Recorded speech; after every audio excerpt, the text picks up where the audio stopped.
जय श्रीराम. रामरक्षा स्तोत्र पठनाचे अनेक फायदे आहेत.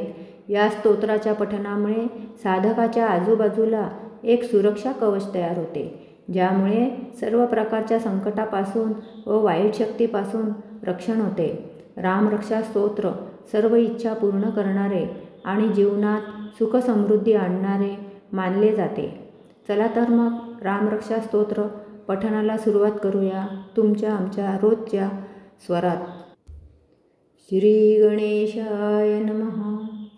अस्य श्रीरामरक्षा स्तोत्रमन्त्रस्य बुधकौशिक ऋषिः श्री सीतारामचन्द्रो देवता. अनुष्टुप् छन्दः सीताशक्तिः.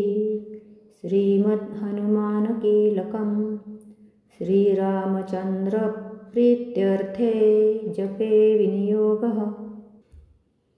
अथ ध्यानं ध्यायेदाजानुबाहुं धृतशरधनुषं बद्धपद्मासनस्थं पीतं वासोवसानं नवकमलदलस्पर्धिनेत्रं प्रसन्नं वामाङ्कारूढसीता मुखकमलमिलल्लोचनं नीरदाभं नानालङ्कारदीप्तं दधतमुरुजटामण्डनं रामचन्द्रम् इति ध्यानम्. चरितं रघुनाथस्य शतकोटिप्रविस्तरम् एकैकमक्षरं पूसां महापातकनाशनं ध्यात्वा नीलोत्पलश्यामं रामं राजीवलोचनं जानकीलक्ष्मणोपेते जटामुकुटमण्डितं शासितु न धनुर्बाणपाणिन्नक्तेञ्जरान्तकं स्वलीलया जगत्रातु माविर्भूतमजं विभुम्. रामरक्षां पठेत्प्राज्ञः पापग्निं सर्वकामदां शिरो मे राघवः पातु बालं दशरथात्मजः. कौसल्ययो दृशोः पातु विश्वामित्रप्रियश्रुति घ्राणं पातु मखत्राता मुखं सौमित्रिवत्सलः. जिह्वां विद्यानिधिः पातु कंठं भरतवन्दितः स्कन्धो दिव्यायुधः पातु भुजो भग्नेशकार्मुकः. करौ सीतापतिः पातु हृदयं जामदग्नजित् मध्यं पातु खरध्वंसी नाभिं जाम्बवदाश्रयः. सुग्रीवेशः कटी पातु शक्तिनी हनुमत्प्रभुः ऊरू रघुत्तमः पातु रक्षकुलविनाशकृत्. जानुनी सेतुकृत् पातु जङ्गे दशमुखान्तकः. पादौ विभीषणश्रीधः पातु रामोऽखिलं वपुः. एतां रामबलोपेतां रक्ष्यां यः सुकृती पठेत् सचिरायुः सुखी पुत्री विजयी विनयी भवेत्. पातालभूतलौ व्योमचारिणश्छद्मचारिणः न द्रष्टुमपि शक्तास्ते रक्षितं रामनामभिः. रामेति रामभद्रेति रामचन्द्रेति वा स्मरन् नरो न लिप्यते पापैर्भुक्तिं मुक्तिं च विन्दति. जगज्जैत्रैकमन्त्रेण रामनामनाभिरश्रितं यः कण्ठे धारयेतस्य परस्ताः सर्वसिद्धयः. वज्रपञ्जरनामेदं यो रामकवचं स्मरेत् अव्याहताज्ञः सर्वत्र लभते जयमङ्गलम्. आदिष्टवान् यथा स्वप्ने रामरक्षामि मां हरः तथा लिखितवान् प्रातः प्रबुद्धो बुधकौशिकः. आरामः कल्पवृक्षाणां विरामः सकलापदाम् अभिरामस्त्रिलोकानां रामः श्रीमान् सनः प्रभुः. तरुणो रूपसम्पन्नो सुकुमारो महाबलो पुण्डरीकविशालाक्षो चिरकृष्णाजिनाम्बरो. फलमूलाशिनो दान्तो तापसो ब्रह्मचारिणो पुत्रो दशरथस्यैतो भ्रातरो रामलक्ष्मणौ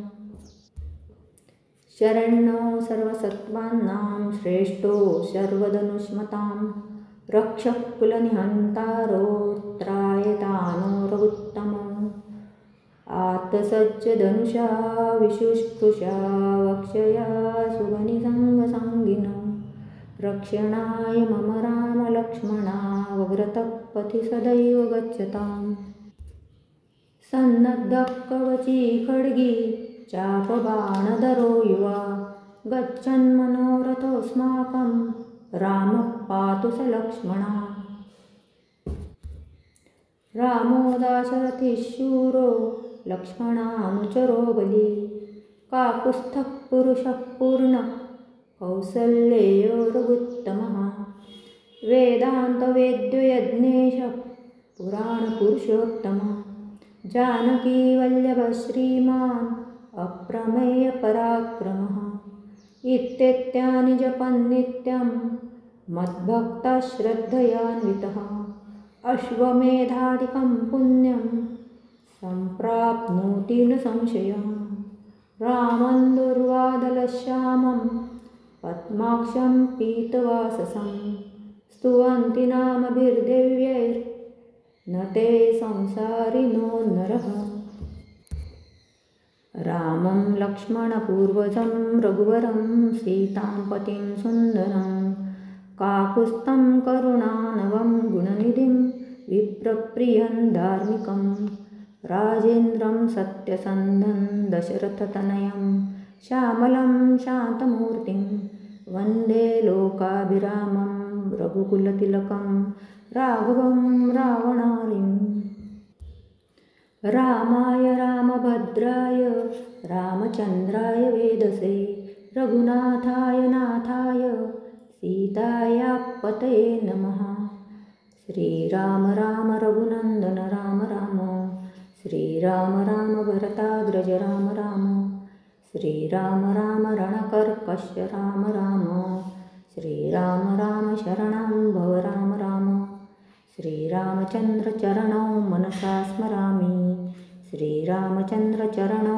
वचसा गृह्णामि श्रीरामचन्द्रचरणौ शिरसा नमामि श्रीरामचन्द्रचरणौ शरणं प्रपद्ये माता रामो मत्पिता रामचन्द्रः स्वामी रामो मत्सखा रामचन्द्रः सर्वस्वं मे रामचन्द्रयो दयालु ज्ञानं जाने नैव जाने न जाने दक्षिणे लक्ष्मणो यस्य वामे तु जनकात्मजा पुरतो मारुतिर्यस्य तं वन्दे रघुनन्दनं लोकाभिरामं रणरङ्गधीरं राजीवनेत्रं रघुवंशनाथं कारुण्यरूपं करुणाकरन्तं श्रीरामचन्द्रं शरणं प्रपद्ये मनोजवं मारुततुल्यवेगं जितेन्द्रियं बुद्धिमतां वरिष्ठं वातात्मजं वानरयूथमुख्यं श्रीरामदूतं शरणं प्रपद्ये कूजन्तं राम रामेति मधुरं मधुराक्षरम् आरुह्य कविताशाखां वन्दे वाल्मीकिकोकिलम् आपदामपहर्तारं दातारं सर्वसम्पदां लोकाभिरामं श्रीरामं भूयो भूयो नमाम्यहम् भर्जनं भवबीजानां मर्जनं सुखसम्पदां तर्जनं यमदूतानां राम रामेति गर्जनम्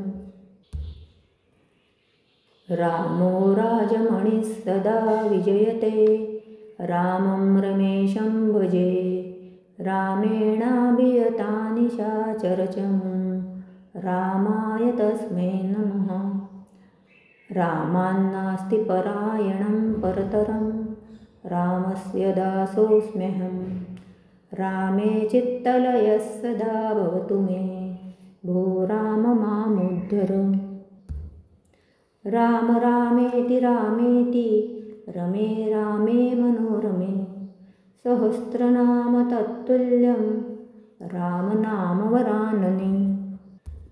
इति श्रीबुधकौशिकविरचितं श्रीरामरक्षास्तोत्रं सम्पूर्णं। श्रीसीतारामचंद्रार्पणमस्तु। जय श्रीराम। प्लीज लाईक करा, शेअर करा, सबस्क्राईब करा आणि रोज रामरक्षा म्हणत चला.